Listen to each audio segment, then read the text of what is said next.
Satu minggu ini saya banyak dihujani pertanyaan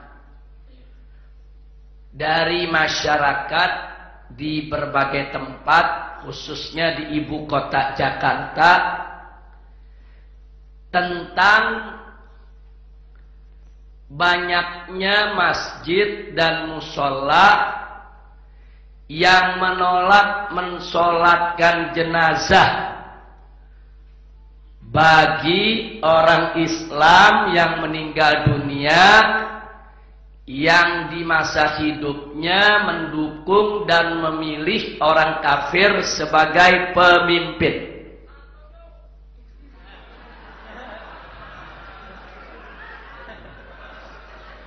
Belum ngaji udah setuju. Baik, saya mau tanya sama jamaah, ini pertanyaan abaikan saja atau dijawab? Katanya udah setuju. Kalau udah setuju jangan dijawab lagi. Nah, karena ini menjadi pertanyaan banyak orang, saya pikir pada hari ini perlu kita sama-sama mengaji tentang firman Allah dalam surat At-Taubah ayat 84. Jadi perlu diketahui berkenaan dengan surat At-Taubah, saudara, ini ada ceritanya di mana tatkala Nabi mengajak umatnya di Madinah untuk berjihad, orang-orang munafik dengan berbagai macam alasan menolak untuk berangkat berjihad. Jadi mereka menolak ajakan Nabi alaihi salatu wassalam. Nah, kemudian setelah Nabi kembali, mereka-mereka yang tidak ikut berjihad tersebut satu persatu tentunya diidentifikasi dan juga dilihat tentang alasan mereka. Ada beberapa orang yang betul-betul punya uzur. Tapi itu pun mereka-mereka yang tidak ikut berjihad tersebut itu diboikot oleh umat Islam. Satu kota, termasuk ada sahabat Nabi, mereka bukan munafik, ada beberapa orang bukan munafik, tapi melakukan satu kesalahan karena tidak ikut, akhirnya masuk dalam pemboikotan tersebut. Nah, yang ingin saya ceritakan di sini bukan soal itunya, tapi yang menarik adalah bahwa berkaitan dengan mereka ini, akhirnya ada keterangan, ada arahan dari Allah Subhanahu wa taala agar Nabi alaihi salatu wassalam yaitu tidak mensolatkan jenazah mereka. Nah, ini yang saat ini sedang menjadi isu yang cukup hangat di tengah-tengah masyarakat. Di mana sekali lagi ada masjid, ada musola, bahkan kemarin ada pemakaman lagi ikut pasang spanduk. Pemakaman ini tidak menerima jenazah yang mendukung dan memilih orang kafir sebagai pemimpin. Jangan betul-betul dulu. Hari ini kita bukan mau kampanye, mau ngaji. Siap ngaji? Nah, karena itu berkaitan dengan ini, yuk sama-sama kita bacakan dulu ya ikhwan. Kita baca dari tafsir Ibn Katsir radhiyallahu taala anhu wa anna jami'an. Berkaitan dengan firman Allah dalam surat At-Taubah ayat 84. A'udzu billahi minasyaitonir rajim. Bismillahirrahmanirrahim. ولا تصلي على أحد منهم مات أبدا ولا تقم على قبره إنهم كفروا بالله ورسوله wa matu wa hum fasiqun. Shadaqallahul azim. Jadi dalam ayat yang kita bacakan tadi, Allah menyatakan kepada Nabi, wala tusalli ala ahadim minhum mata abada. Yaitu jangan sekali-kali kau mensolatkan salah satu daripada mereka yang mati abadan, selamanya. Nah, kemudian setelah itu Allah mengatakan wala taqum ala qabri, dan jangan kau berdiri di atas kuburnya. Maksudnya jangan ikut memakamkannya, jangan mendoakannya, jangan menziarahinya. Nah, kemudian kenapa innahum kafaru billahi wa rasulih?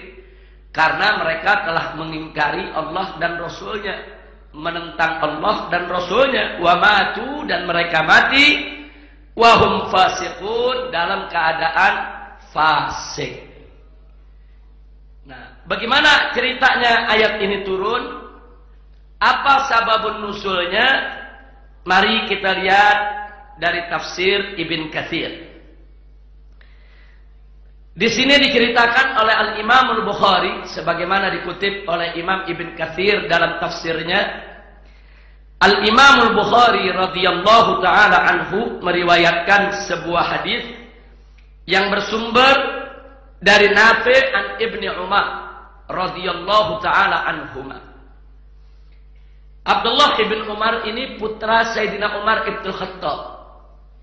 Beliau menceritakan, lamma tuwfiya Abdullah ibn Ubay, tatkala Abdullah ibn Ubay wafat. Abdullah ibn Ubay itu rasul munafiqin, biangnya munafik di zaman Nabi, dedengkotnya munafik itu Abdullah ibn Ubay.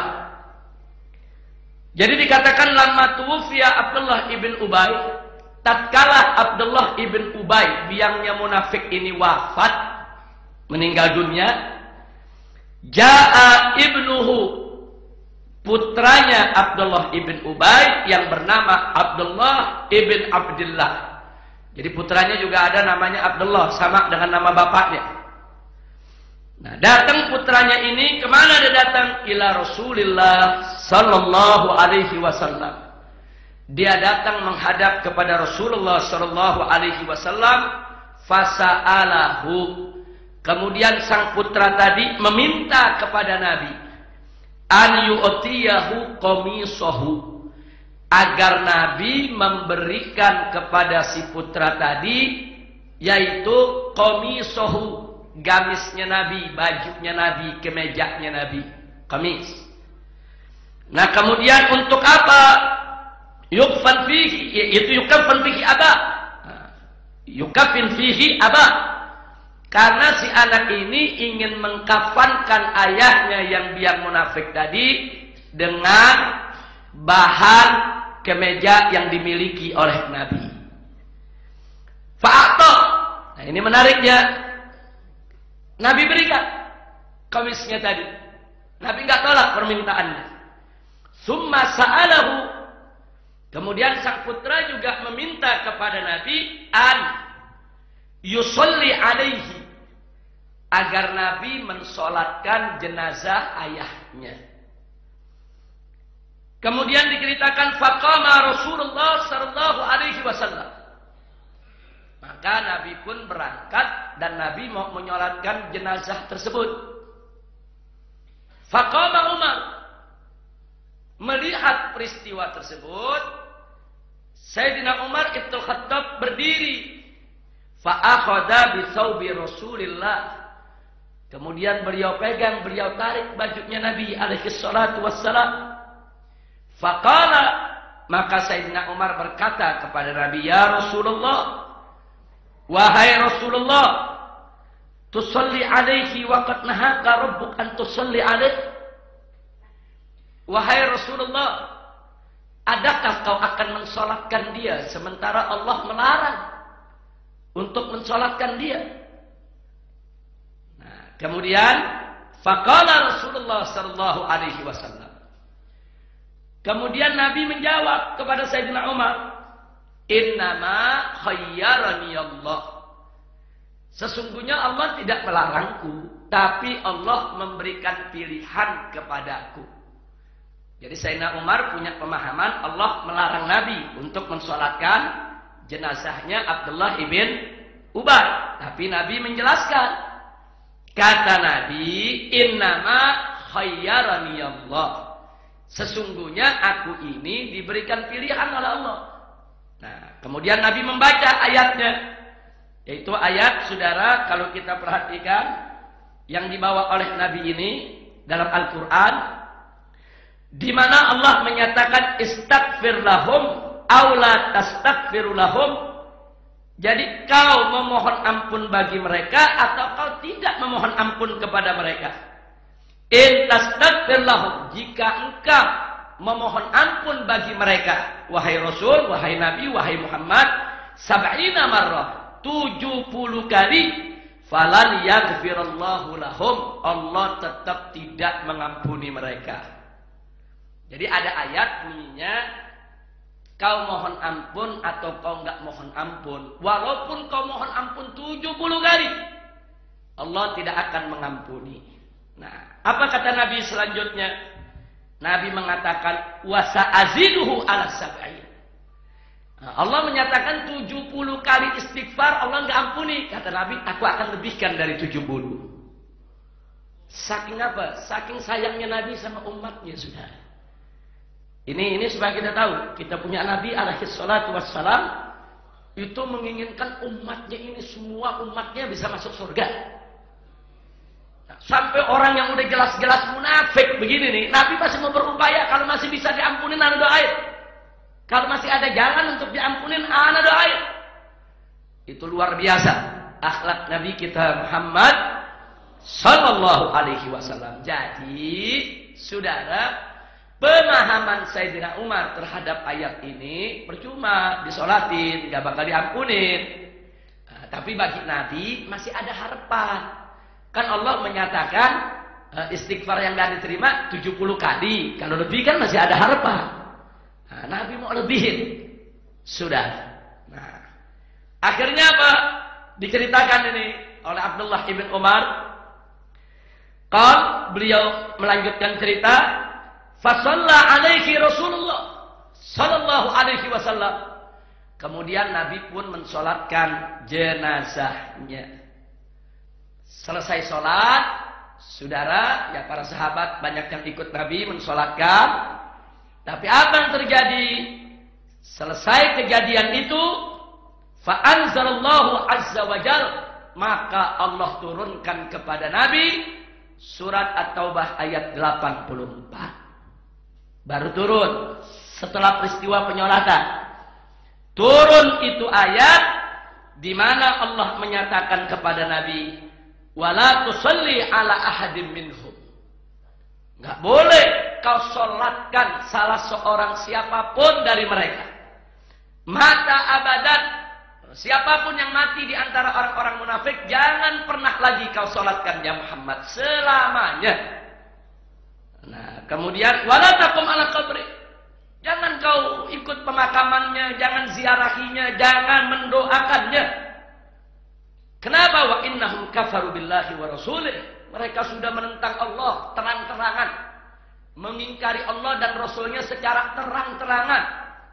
Nah, akhirnya apa? Allah menyatakan wa matu wa hum fasiqun, dan mereka mati dalam keadaan fasik. Begitu ayat ini turun, tidak pernah lagi Nabi mau mensolatkan jenazah munafik, saudara. Nah, jadi tolong diperhatikan baik-baik tuh. Jadi waktu Nabi mensolatkan, ayat ini belum turun. Nah, ayat ini belum turun. Nah, kadang-kadang nih, saudara, ada yang pakai itu dalil. Wah, kenapa nggak disolatin? Abdullah ibn Ubay ini disolatin sama Nabi. Nah, jangan lupa tuh, ada yang pakai dalil, itu namanya korupsi dalil. Nah, itu namanya korupsi dalil. Dia cuma ambil separuh cerita. Jadi kalau ditanya, Abdullah ibn Ubay kan disolatkan sama Nabi. Betul. Ya kalau begitu boleh dong orang munafik kita solatin. Nah, ini Rasul biangnya munafik boleh. Nah, ini namanya korupsi dalil. Kita jawab, kita betul Nabi mensolatkan, yaitu jenazah Abdullah ibn Ubay sebelum ayat ini turun. Nah pertanyaannya, apakah Nabi salah mensolatkan? Oh enggak, Nabi enggak salah. Apa yang Nabi lakukan sudah benar. Terus pertanyaannya, tapi kan ditegur oleh Allah. Nah, jawabnya, waktu Nabi mensolatkan belum ada teguran, belum ada larangan. Berarti Nabi tidak melanggar perintah Allah. Jangan lupa tuh. Kecuali kalau udah dilarang, Nabi masih kerjain. Itu namanya Nabi melanggar perintah Allah. Waktu Nabi mensolatkan sudah ada larangan belum? Belum. Berarti Nabi langgar perintah tidak? Enggak. Berarti perbuatan Nabi, andai kata tidak ditegur oleh Allah, perbuatan Nabi jadi sumber hukum, saudara. Selamanya boleh kita mensolatkan orang munafik kalau tidak ada teguran. Nah, jadi jangan sampai ada mengatakan, wah ternyata Nabi salah ya ditegur oleh Allah. Enggak, Nabi enggak salah. Nabi sudah benar, saudara, dengan apa yang Nabi lakukan. Tapi ditegur oleh Allah untuk ke depan tidak diulangi. Kenapa? Saudara, karena saudara, Allah yang maha tahu sebetulnya kondisi para orang-orang munafik tersebut. Nah, Allah kasih tahu kepada Nabi kondisi yang sebenarnya. Nggak usah disolatin, percuma, Allah nggak bakal terima. Nah, ini kan cuma Allah yang tahu, saudara. Makanya setelah Allah beritahu Nabi, mulai saat itu Nabi tidak pernah lagi mau mensolatkan jenazah orang munafik. Kira-kira jelas tidak? Baik, kita lanjutkan, saudara. Belum selesai ini. Ada pertanyaan, kenapa Nabi memberikan kamisnya? Jadi kan ada kemeja Nabi yang dikasih tuh. Kok baik betul Nabi sama orang munafik ini diberikan komisnya, saudara, untuk pengkafanannya. Nah, di sini dalam tafsir Ibn Katsir, saudara, diceritakan waqad dzakara ba'dus salafi. Jadi sebagian ulama salaf pernah bercerita atau menyebutkan, innama kasahu qamisahu, sesungguhnya Nabi yaitu memberikan untuk Abdullah ibn Ubay ini kamisnya untuk pengkafanan. Kenapa? Li'anna Abdullah ibn Ubay, karena Abdullah ibn Ubay semasa hidupnya, lama qadimal Abbas, tatkala Sayyidina Abbas pamannya Nabi datang masuk ke Madinah, talabalahu qamis falam yujad ala tafsili. Nabi, saudara, ketika itu Abbas ini meminta pakaian gamis untuk dia kenakan, tapi nggak ada ukurannya. Abbas ini badannya tinggi besar, yang seukuran nggak ada. Nah, kemudian illa Tom Abdullah ibn Ubay, kecuali Abdullah ibn Ubay yang badannya sebanding sama Abbas. Nah, akhirnya Abdullah ibn Ubay ini li'annahu kana dohman tawilan, itu tinggi besar. Nah, fafa'ala dzalika bihi Rasulullah mukafa'atan lah. Nah, karena waktu itu Abdullah ibn Ubay punya baju dikasih buat Abbas pamannya Nabi, maka terakhir waktu anaknya mintakan gamis kepada Nabi, Nabi berikan mukafa'atan lah. Sebagai apa? Sebagai balas jasa. Oh iya, dulu kan dia kasih bajunya buat pamannya Abbas. Nah, sekarang Nabi kasih gamisnya untuk yang bersangkutan. Jadi nggak ada di situ kita bicara soal kelebihan tertentu atau keistimewaan orang munafik. Enggak. Itu hanya mukafa'atan lima fa'ala bi ammin Nabi Sayyidina Abbas radhiyallahu anhu. Nah, itu jawaban dari para ulama salaf. Nah, baik. Yang perlu kita tekankan, baik dalam riwayat Imam Bukhari maupun dalam riwayat Imam Muslim, begitu juga dalam riwayat Imam Ahmad, saudara, di sini diingatkan, saudara, yang ingin saya bacakan di sini adalah begitu ayat tadi itu turun, maka Nabi tidak pernah lagi, yaitu fama shalla Rasulullah sallallahu alaihi wasallam ba'dahu ala munafiqin wala qama ala qabrihi hatta qabadahu Allah azza wa jalla. Disebutkan dalam tafsir ini, setelah ayat itu turun, fama shalla Rasulullah sallallahu alaihi wasallam, Rasulullah tidak pernah lagi mensolatkan ba'dahu, setelah sholat jenazah atas Abdullah ibn Ubay, ala munafiqin, atas orang munafik yang manapun. Pokoknya orang yang udah jelas-jelas munafik, ketahuan munafik, tidak pernah lagi disolatkan oleh Nabi. Wala qama ala qabri. Dan Nabi gak pernah lagi berdiri di atas kuburnya. Maksudnya berdiri di atas kuburnya nih, ikut memakamkannya, ikut ziarah, ikut baca doa. Enggak, Nabi gak pernah lakukan lagi. Nah, sampai kapan? Di sini disebutkan itu dilakukan oleh Nabi alaihi salatu wassalam hatta qabadahullahu azza wajalla, sampai Allah mencabut ajalnya Nabi alaihi salatu wassalam. Nah, jadi ini yang perlu kita ketahui. Memang orang yang sudah nyata-nyata munafik, saudara, ini tidak lagi pernah disolatkan oleh Nabi. Nah, di sini Al-Imam Ibn Katsir tatkala menafsirkan ayat tadi mengatakan, amarallahu ta'ala rasulah, Allah memerintahkan Rasulnya sallallahu alaihi wasallam an yabra'a minal munafiqin, untuk melepaskan diri daripada kaum munafik, wa an la yusalli ala ahadin minhum, dan untuk tidak mensolatkan satupun dari mereka idza mata, kalau mereka itu mati, wa alla yaquma ala qabri, dan untuk tidak berdiri di atas kuburannya, liyastaghfira lahu, untuk mohon ampun baginya, au yaqulahu, atau untuk mendoakannya, li'annahum kafaru billahi wa rasuli wa matu alaih, karena mereka mengingkari Allah dan Rasulnya dan mati dalam kondisi semacam itu. Kemudian Ibn Katsir mengatakan wa hadza hukmun 'am, dan ini hukum sifatnya umum, fi kulli man urifa nifaq, yaitu atas setiap orang siapa saja yang ketahuan nifak. Jadi kalau nifaknya ketahuan, udah gak ada pertanyaan lagi, betul-betul nifak, saudara, saking nifaknya sampai gak bisa diumpetin lagi, semua orang tahu udah munafiknya. Jadi kalau kita udah yakin betul, yakin orang ini munafik, maka hukum ini berlaku. Wa in kana, kata Ibn Katsir, wa in kana sababun nuzulil ayat fi Abdullah ibn Ubay, walaupun sababun nuzul ayat ini untuk Abdullah ibn Ubay, tapi berlaku untuk semua kaum munafik. Kenapa? Sebab setelah peristiwa itu Nabi nggak pernah kok lagi sholat jenazah munafik. Berarti ini ayat bukan hanya untuk Abdullah ibn Ubay, tapi untuk kullul munafiqin, untuk semua orang munafik. Nah, karena itu kita tahu ada kaidah berbunyi al-ibratu bi umumil lafzi la bi khususis sababi. Jadi pengambilan hukum itu dengan kita melihat daripada umumul lafaz.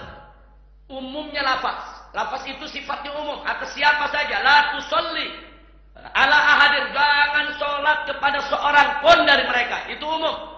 Bukan hanya Abdullah ibn Ubay.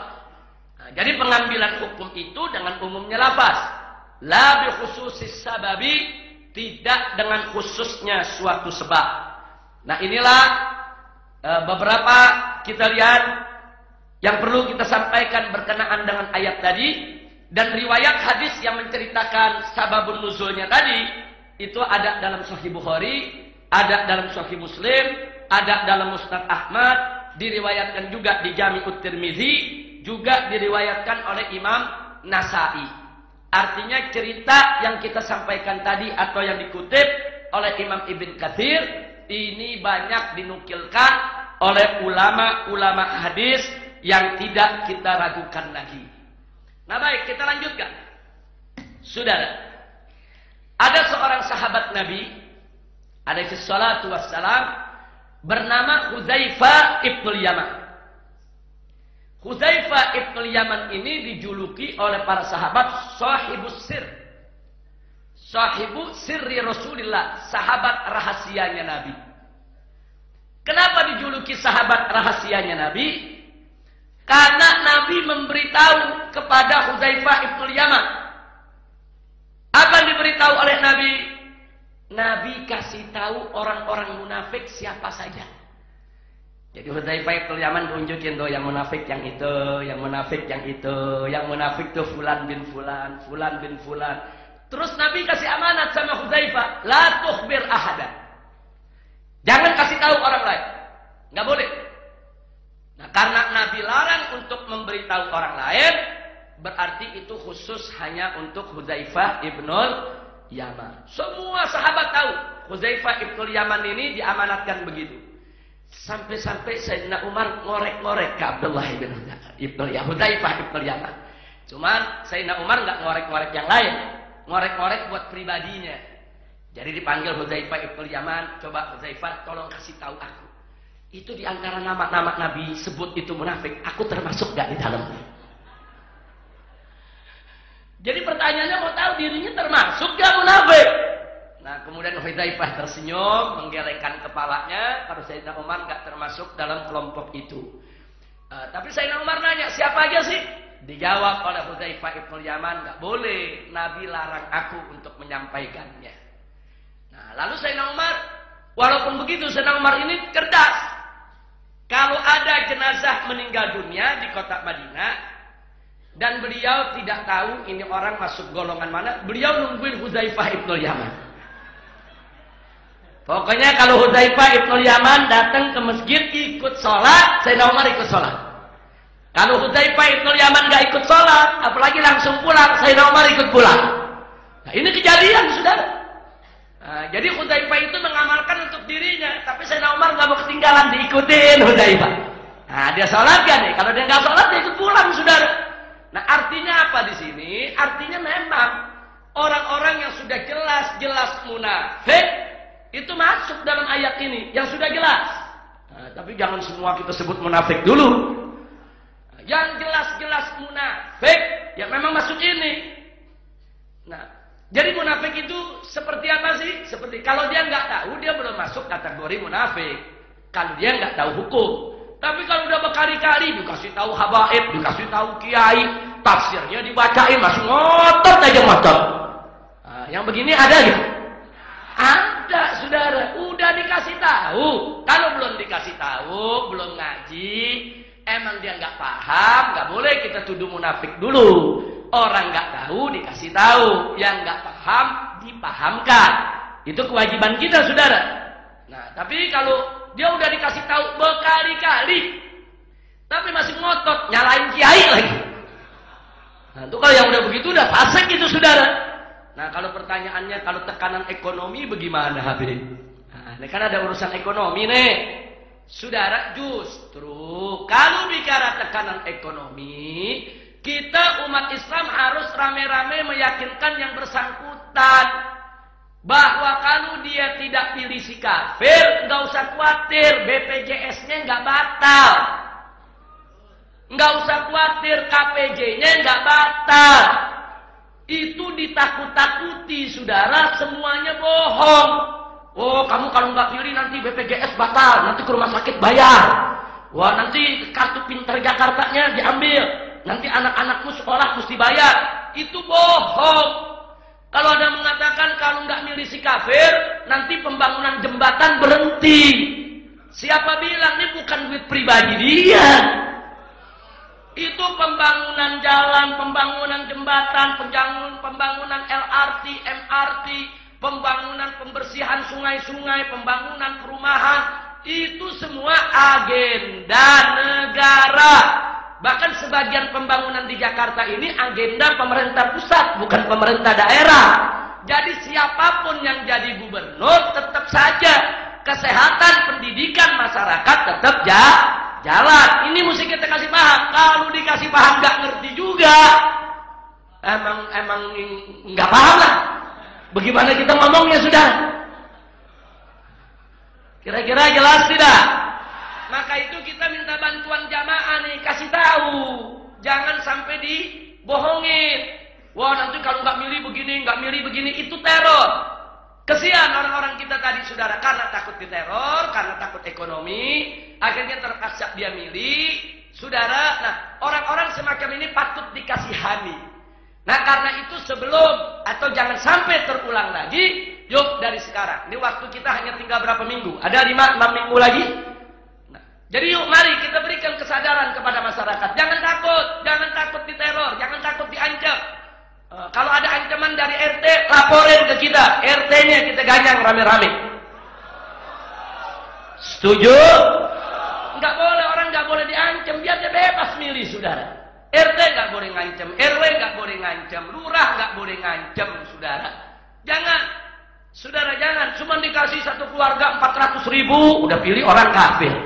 Cuma dikasih 1 juta, udah pilih orang kafir. Dia nggak tahu suara dia itu, saudara, memenangkan orang kafir. Nanti si kafirnya ini membuat kebijakan yang merugikan orang banyak, merugikan umat Islam, merugikan maslahat kaum muslimin.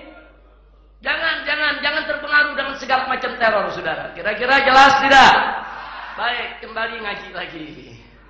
Ngaji lagi. Nah, jadi apa yang kita bacakan tadi, saudara, ini berkenaan dengan surat At-Taubah ayat 84. Sehingga kalau ada kiai, ada ulama menolak, nggak mau mensolatkan orang yang dalam penilaian si ulama ini munafik, ini fasik, nggak boleh kita salahkan si kiai tadi, saudara. Dia punya hak untuk menolak. Dia punya hak, saudara. Kalau ada orang meninggal dunia, meninggal dunianya karena semalam mabok nyungsep di got mati. Nah, terus si ulama dengar begitu, nggak mau dia sholatkan. Itu hak si ulama, saudara. Itu hak si ulama. Jadi jangan kita paksa si kiai tadi untuk mensolatkan, saudara. Jangan. Nah, dan itu banyak positifnya. Positifnya apa? Jadi pelajaran buat yang lain. Lu jangan mabok lu. Mati di got nggak mau disolatin sama kiai. Nah, itu kan yang lain jadi takut, saudara, untuk mabok-mabokan. Bagus tidak? Jadi ada efek jerah. Nah, jadi jangan dipaksa. Ada kiai nggak mau mensolatkan orang yang mati bunuh diri. Itu hak kiai, saudara.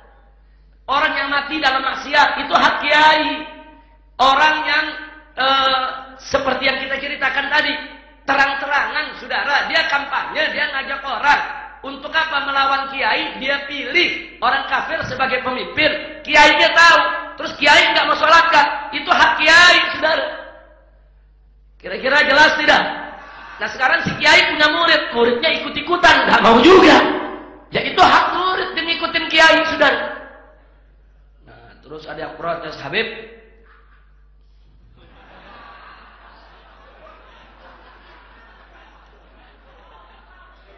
Nah, sekarang ada yang nanya begini, Habib, nanti kalau semua umat Islam ikut kiai, nggak ada yang mau sholatin, fardul kifayahnya nggak jalan ini. Nah, ini kan bicara fardul kifayah, ini pengurusan jenazah. Nah, sekarang mari kita lihat, saudara. Ada satu riwayat yang cukup bagus yang ingin saya bacakan ke Anda. Mari kita perhatikan. Di sini diceritakan walihada, dan karena ini setelah ayat tadi turun, karena Rasulullah sallallahu alaihi wasallam, dulu kita punya Nabi alaihi salatu wasallam, ba'da nuzul hadhil ayatil karimah, setelah turunnya ayat yang mulia ini, la yusalli ala ahadin minal munafiqin. Nabi enggak pernah lagi mensolatkan seorang pun daripada munafik. Wala yaqumu ala qabr, dan tidak juga mau untuk menziarahinya, ikut pemakamannya atau mendoakannya di kuburnya. Kama qala Imam Ahmad, sebagaimana diceritakan oleh Imam Ahmad radhiyallahu taala anhu, haddatsana Yaqub haddatsana Abi an Abihi haddatsani Abdullah ibn Abi Qutadah an Abi. Nah, ini ada satu hadis yang diriwayatkan oleh Imam Ahmad. Karena Rasulullah sallallahu alaihi wasallam, dulu kita punya Nabi, idza du'iya ila janazatin, kalau Nabi diundang untuk mensolati satu jenazah, sa'ala anha, maka Nabi akan bertanya dulu tentang si jenazah tadi, saudara. Fa in adna 'alaiha khairan, kalau masyarakat memuji itu jenazah, ya Rasulullah dia orang baik, dia orang bagus, dipuji oleh masyarakat. Nah, maka apa? Qama fa shalla 'alaiha, maka Nabi mensolatkan. Jadi kalau ada jenazah Nabi nggak kenal, Nabi tanya dulu, ini orang bagaimana waktu hidupnya. Nah, kalau dipuji, ini orang baik, ini orang bagus, ini orang, pokoknya orang soleh dan lain sebagainya, Nabi sholatin. Wa in kana ghairu dzalik, tapi kalau ternyata Nabi dengar dari masyarakat kebalikannya, ini orang nggak baik, masyarakat ngomong macam-macam tentang jenazah tadi. Qala li ahliha, kepada keluarga jenazah tadi, sya'nukum biha, ini urusan kalian. Nabi pergi. Jadi Nabi suruh keluarganya aja udah yang ngurusin. Artinya kalau keluarganya yang ngurusin, keluarganya yang sholatin, fardhu kifayahnya selesai. Kan disolatin sama keluarganya selesai. Nggak mesti disolatin sama kiai dan umat sudah. Nah, jadi fardhu kifayah itu bukan jadi alasan. Jadi kalau sekarang ini ada orang-orang yang sengaja udah dikasih tahu kiai, udah dikasih tahu habib, bukan dia nggak tahu, bukan. Kalau dia nggak tahu lain, saudara. Udah dikasih tahu, saudara. Oh, alasan dia takut, udah dikasih pemahaman, nggak usah takut, saudara. Udah banyak yang mau bela dia, banyak yang mau bantu dia. Yang penting jangan jadi orang kafir jadi pemimpin. Tapi tetap ngotot, dia pilih orang jadi pemimpin, saudara. Orang kafir jadi pemimpin. Kemudian kiai nggak mau sholatin, masyarakat nggak mau sholatin, jamaah masjid nggak mau sholatin, nggak salah, saudara. Kiainya nggak salah, masyarakatnya nggak salah, masjidnya nggak salah. Nah kalau pertanyaannya, tapi nanti kalau nggak ada yang urus, bagaimana nggak sholat? Suruh keluarganya sholatin, atau suruh golongannya sholatin yang sama-sama milih orang kafir.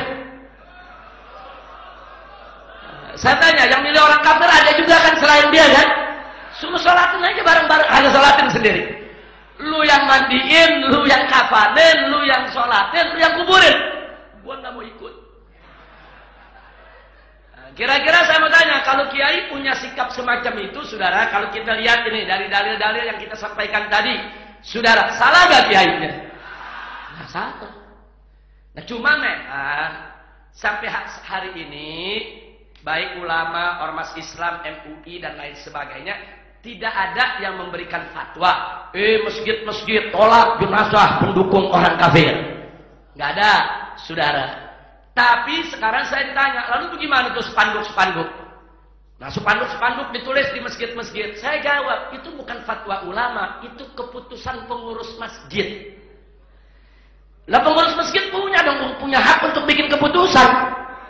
Dia ada imamnya, ada ketuanya, ada jamaahnya, rame-rame rapat musyawarah, sepakat jangan terima jenazah yang mendukung orang kafir jadi pemimpin. Ya kita mesti hormati keputusan pengurus masjid. Kira-kira jelas tidak? Jadi saya tidak berfatwa, tapi saya memahami kalau ada masjid dan musala yang punya keputusan semacam itu. Saya juga tidak berfatwa untuk mengajak orang, enggak. Tapi saya pribadi, saya tidak akan mensolatkan jenazah siapapun yang saya tahu mendukung dan membela serta memilih orang kafir sebagai pemimpin di wilayah mayoritas muslim. Itu hak pribadi saya, sudah. Kira-kira jelas gak? Jadi saya diundang sama orang untuk sholat jenazah. Mau sholat, ada yang bisikin, Beb, gue kemarin kampanye tuh. Buat orang kafir, balik badan. Balik badan, saudara. Saya tanya, hak saya bukan? Terus jamaah saya lihat saya balik badan, ikut balik badan. Yang gak apa-apa. Saya nggak ngajak. Masing-masing punya hak, betul? Nah kalau yang mau sholatin, ya sholatin aja. Kalau memang dia yakin sholatnya bermanfaat, diterima, atau untuk memenuhi fardu kifayah, ya silakan. Dia ada keluarganya, suruh sholatin keluarga. Dia punya golongannya yang sama-sama kampanye, suruh sholatin bareng-bareng. Kira-kira jelas tidak? Nah, jadi dalam persoalan ini jangan kemudian kita dikatakan, wah ini mempolitisasi agama, ini mempolitisasi ayat Quran. Enggak, ini petunjuk Allah dan ini amalan Nabi, saudara. Tapi kalau ada orang yang nggak jelas dia munafik atau bukan, nggak boleh kita tuduh dia munafik, nggak boleh kita tuduh dia macam-macam. Bukan hanya dalam perkara yaitu soal pilkada ini, bukan. Saya disuruh mensolatkan seseorang, terus ada yang bisikin, Beb, ini semalam matinya di atas perut pelacur. Dia berzina, dia mati. Nggak bahaka sama sholatin, saudara. Suruh keluarganya aja sholatin, suruh silakan yang lain jalankan fardhu kifayah. Saya balik badan. Itu hak saya. Kenapa? Karena begitulah Nabi memberikan contoh. Tadi kan kita bacakan itu, yang diriwayatkan oleh Imam Ahmad, saudara. Kalau ada jenazah, Nabi nggak kenal, Nabi tanya, bagaimana jenazah ini? Nah, kalau pada jawab, oh ini jenazah orang baik, Habib, Masya Allah, meninggalnya juga husnul khotimah. Dia sudah sakit selama 2 bulan, zikir terus mendekatkan diri kepada Allah. Dulunya memang dia suka berbuat maksiat, tapi 2 bulan ini Masya Allah, dia baik-baik, ada memberikan kesaksian. Kita ikut sholatin, saudara. Berkah, kita mensolatkan dapat barakahnya juga, saudara. Nah, tapi kalau orang memberikan, ini semalam matinya bunuh diri. Ini semalam matinya di atas perut pelacur. Ini semalam habis mabok ngusap di got dia mati. Nggak bakal sama sholatin sudah. Nah, apalagi ada yang bilang, ini kampanye nih. Ini dia nih. Yang bayar-bayar warga nih supaya pilih orang kafir. Wah, 7 turunan juga saya nggak mau sudah. Masya Allah. Kira-kira jelas tidak? Jelas tidak? Nah, jadi masing-masing punya hak, saudara. Tapi memang Nabi nggak pernah mengkampanyekan umat Islam. Si A, si B, si C, si D, nggak disebutin, jangan disolatin, enggak. Nabi nggak melakukan itu, saudara. Nabi cuma panggil satu sahabatnya, Nabi kasih tahu ini munafik, munafik, munafik, munafik. Kalau dia mati, kau jangan solatin. Tapi Nabi nggak umumkan kepada yang lain, saudara. Nah, kenapa? Supaya tidak terjadi yaitu kegelisahan di tengah masyarakat. Tapi saya lihat saat ini momentumnya tepat. Masyarakat kita ini memang harus didorong sedemikian rupa. Karena kalau nggak didorong sedemikian rupa, kita khawatir nanti orang kafir yang memimpin Jakarta, dan ini akan menjadi kerugian buat semua umat Islam, saudara. Nah, maka itu berkenaan dengan itu, saya hanya mengatakan, saya hanya bisa menjawab bahwa setiap masjid dan mushola berhak untuk imam dan jamaahnya tidak mensolatkan, saudara, jenazah mereka-mereka yang terbukti nifaq, atau dalam konteks apa yang sedang kita hadapi soal pemilihan ini, yang terbukti terang-terangan, yaitu nggak mau ikut ulama, nggak mau ikut habaib, nggak mau ikut yaitu para ustadz, dia tetap membela, mendukung, saudara, dan memilih orang kafir sebagai pemimpinnya. Maka masjid-masjid yang menolak, mushola yang menolak, jangan kita salahkan. Mereka punya hak untuk menolak itu. Nah, tapi kalau mereka bilang, tapi kan di masjid punya umat, mereka kan boleh untuk disolatin di masjid, solatin aja. Lu sekeluarga sholat di masjid. Jadi jangan dilarang untuk masuk masjidnya, keluarganya bawa ke masjid, bawa. Nah, kalau imamnya pada pergi, jamaahnya pergi, marbotnya ikut pergi. Ya jangan disalahin. Jangan disalahin, masjid boleh ente pakai, saudara, itu milik umat. Tapi jangan nyalahin kalau imamnya pergi, marbotnya pergi. Kira-kira jelas tidak? Jelas tidak? Nah, kira-kira jamaah di sini mau ikut yang mana? Mau ikut nyolatin apa enggak? Masing-masing. Nah, saya enggak kampanye, enggak, saudara. Tapi sikap saya dalam soal ini jelas. Nah, tapi enggak apa-apa kita beda pendapat. Mudah-mudahan Allah berikan kita kemenangan.